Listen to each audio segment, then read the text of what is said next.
Can a mountain be racist? I mean, obviously not, right? What if the first KKK initiation was at the summit of the mountain? What if it had the world's largest Confederate monument carved into it? What if it was a holy site in Ku Klux Klan lore? Welcome to Georgia. Welcome to Stone Mountain. They're out to destroy.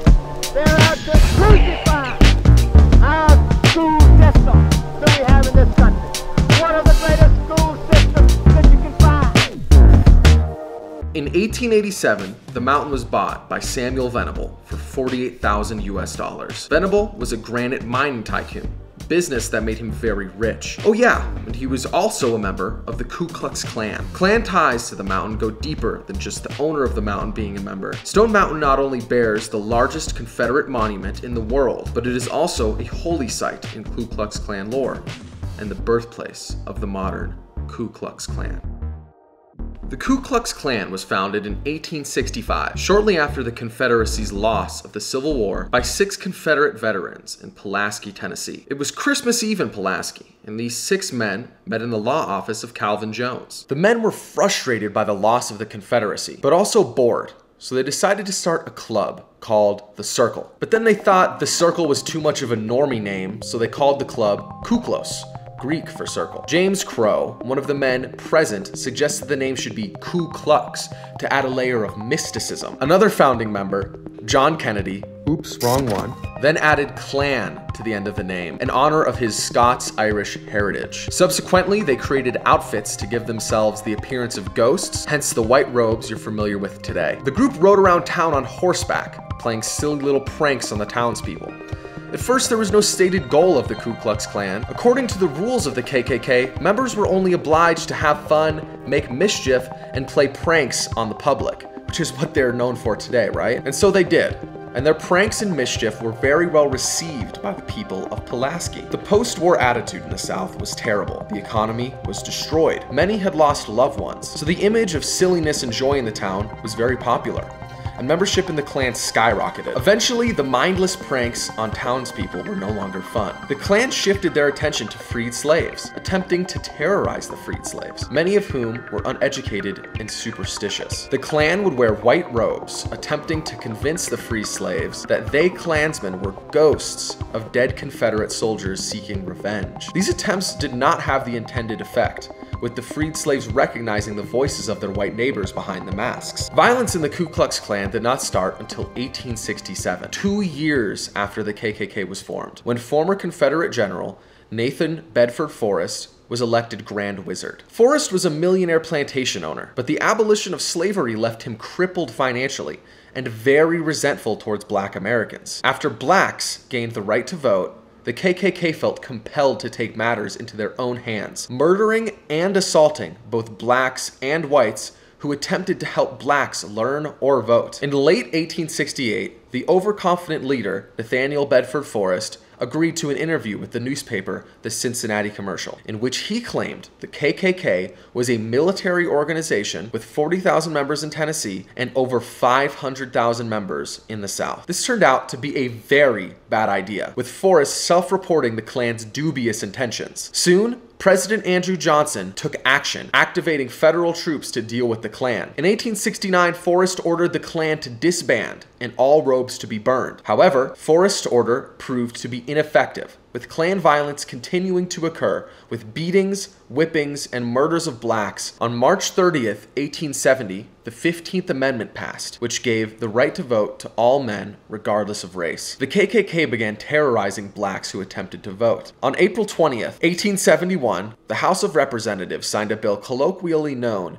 as the Ku Klux Klan Act. The act allowed the federal government to send the military into the South to arrest members of the Klan. This act swiftly destroyed the KKK. However, by this point, the KKK was no longer needed. After the KKK disbanded, the Southern governments passed laws that reduced blacks to subservient roles and segregated them. But the Klan would not be dormant forever. In 1915, a groundbreaking film that revolutionized the art of cinema was released, The Birth of a nation. And it was also one of the most racist pieces of art to ever be created. The plot of the movie follows two families, one in the North and one in the South. The Northern family visits the Southern family. The Civil War breaks out shortly after, and the men in both families enlist. The sons of both families are killed in combat, but one, Ben, of the Southern family, survives. A black militia begins attacking the Southern family's plantation and are defeated by Ben. Ben then leads a charge at the Battle of St. Petersburg and is wounded and captured by Union forces. Ben is transferred to a Union hospital in Washington, D.C., where he meets the daughter of the Northern family, Elise, who is working as a nurse. Ben is then sentenced to be hanged. Ben's mother comes to visit Ben and is taken to meet President Lincoln to persuade him to pardon Ben, which Lincoln does. Then Lincoln is assassinated, and the Republican Party of the North takes over Congress and is determined to punish the Southern states with harsh measures. The film then shifts to post-war South Carolina, where a half-black politician named Lynch is elected as governor of South Carolina. During the election, blacks are seen stuffing the ballot boxes and denying whites from voting. The results of the election have mostly blacks in the state Congress. In the meantime, Ben sees children dressing as ghosts to scare black children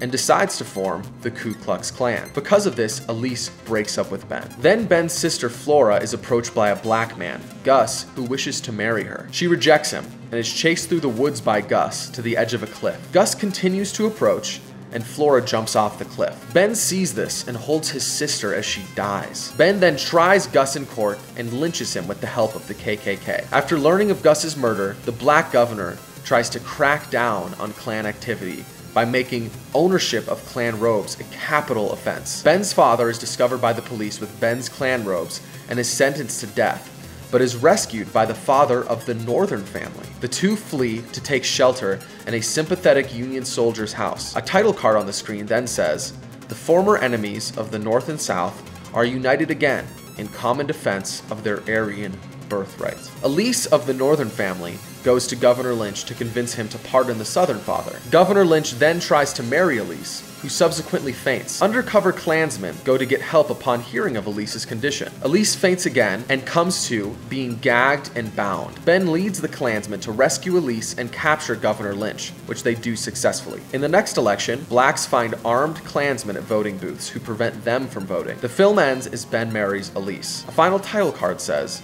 "Dare we dream of a golden day when the bestial war shall rule no more, but instead, the gentle prince in the hall of brotherly love in the city of peace." All right, I'm editing the video and I forgot to mention this part. Jesus comes to Ben and Elise's wedding. Jesus shows up. That's Jesus right there. So yeah, quite a racist movie by today's standards, and it was even considered racist in 1915, with many calls to ban the movie. And honestly, it should have been banned because of the 3-hour plus runtime, and yes, I sat and watched the entire thing to give you that synopsis. Despite this, The Birth of a Nation would go on to be the highest grossing film ever at the time, a record it held for many years. The film grossed between $50 and $100 million. Adjusted for inflation, this is over $1 billion, potentially even multiple billions of dollars.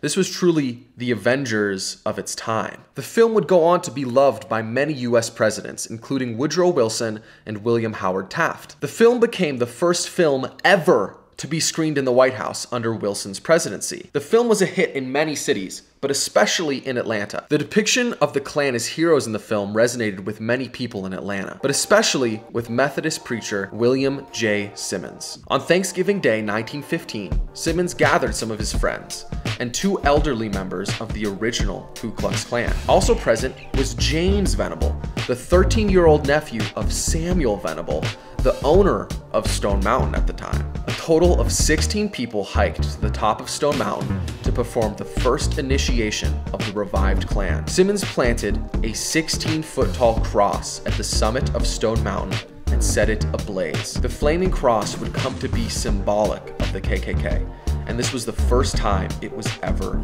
used. The release of Birth of a Nation and the subsequent revival of the Ku Klux Klan had a lot of people talking about the Civil War. The people of the South were still very resentful of the North, and they still are to this day. The post-war fallout had devastated the Southern states. 6 out of the 10 poorest states in the country today were Confederate states. Talks to build a monument to the Confederacy started in 1914 and exploded in the years after the release of Birth of a Nation. The South wanted the monument to represent what they viewed as the lost cause. The lost cause states that the real reason for the Civil War was not slavery, but states' rights. That Confederate soldiers had died fighting for their state's freedom, and that slavery was just an unfortunate coincidence in all of this. But it makes you wonder, the states' right to do what? What did the Southern states want the right to do? Well, fortunately, they made this very clear to us in their Declaration of Secession from the United States. Let's look at Georgia's Declaration of Secession. I'm going to read it from the start. The people of Georgia, having dissolved their political connection with the United States of America, present to their Confederates and the worlds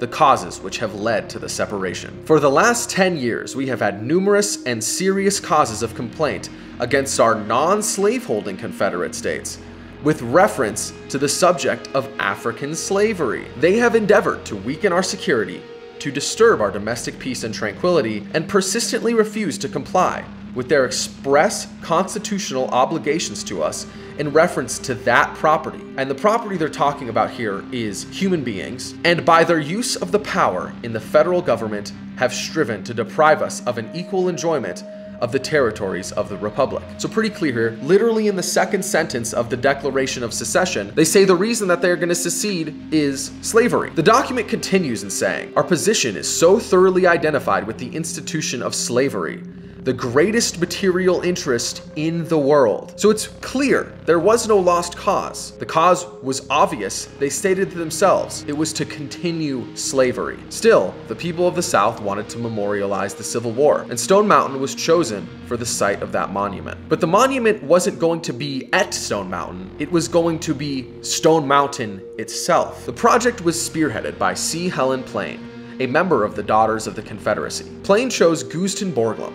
who would later go on to carve Mount Rushmore to sculpt the monument. At first, Borglum did not want to be involved, but Plain convinced him, saying, I feel it is due to the Klan, which has saved us from the Negro domination and carpetbag rule, that it be immortalized on Stone Mountain. Why not represent a small group of them in their knightly uniform approaching in the distance? Borglum would go on to become a member of the KKK after being recruited by the owner of Stone Mountain, Samuel Venable. Yeah, that's right. The guy who carved Mount Rushmore was a member of the Ku Klux Klan. With Borglum on board, he released his vision for the mountain. An army of soldiers led by Robert E. Lee.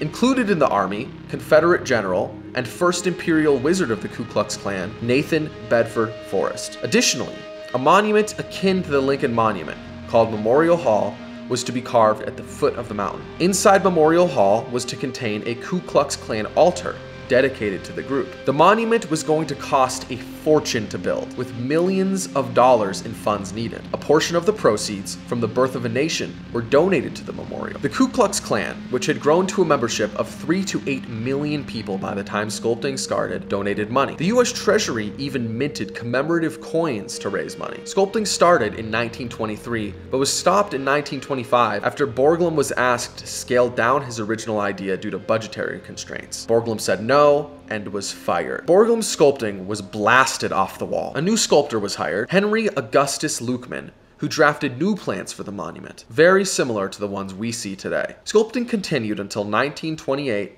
where unsurprisingly, they ran out of money. Sculpting was halted with the sculpture half finished. Over $1 million had been raised for the sculpture, but for every dollar that was collected for Stone Mountain, only 27 cents had been used on carving. Sculpting resumed in 1954 after the Brown v. Board of Education Supreme Court case ended the legal basis for segregation in public schools. 57 days later, governor candidate of Georgia and segregationist Marvin Griffin made a campaign promise to finish the carving as a salute to the Southern way of life. Griffin was elected and kept his campaign promises, changing the Georgia state flag to add the Confederate battle flag, and in 1958, directed the state of Georgia to purchase Stone Mountain and finish the monument. In 1970, carving was unveiled. The keynote speaker at the unveiling was United States Vice President Spiro Agnew. Georgia State Law OCGA 123192.1 established the Stone Mountain Memorial Association to maintain the memorial, quote, for the Confederacy. A second law, 50-3-1, states, The memorial to the heroes of the Confederate States of America, graven upon the face of Stone Mountain, shall never be altered, removed, concealed, or obscured in any fashion, and shall be preserved and protected for all time as a tribute to the bravery and heroism of the citizens of this state who suffered and died in their cause. Up until recently, Stone Mountain had continued to be a Ku Klux Klan meeting place, with the Ku Klux Klan holding rallies there every July 4th annually until this practice was put to an end by the government of Stone Mountain. Stone Mountain today resembles somewhat of a theme park, billed as Atlanta's favorite destination for family fun. There's an entrance fee and attractions like a mini golf course, a water park, and something called a dinotorium? It is still owned by the state of Georgia, but it is managed by Thrive Attractions Management Group, a theme park management company. Stone Mountain is emblematic for the state of America today. We all agree racism is bad, yet no one wants to do anything about it. Liberals are content to merely ban people off social media for racism and cancel people for their outdated language while ignoring the fact that the average Black American has 5 cents for every dollar that the average white American has. Conservatives are content to say, racism is illegal. Look at Brown v. Board of Education. The truth is that inequality is tightly woven into the fabric of America. From the founding of America, our core values have been a farce. That all men are created equal was written by a slave owner is a sort of cosmic irony so ridiculous it must be part of God's cruel joke. Thank you for watching, everyone. I would appreciate it if you could subscribe to the YouTube channel. I'm going to be posting videos hopefully once every 2 weeks now that I've graduated from grad school and I have a little bit more time to be working on videos. Thank you all so much for watching.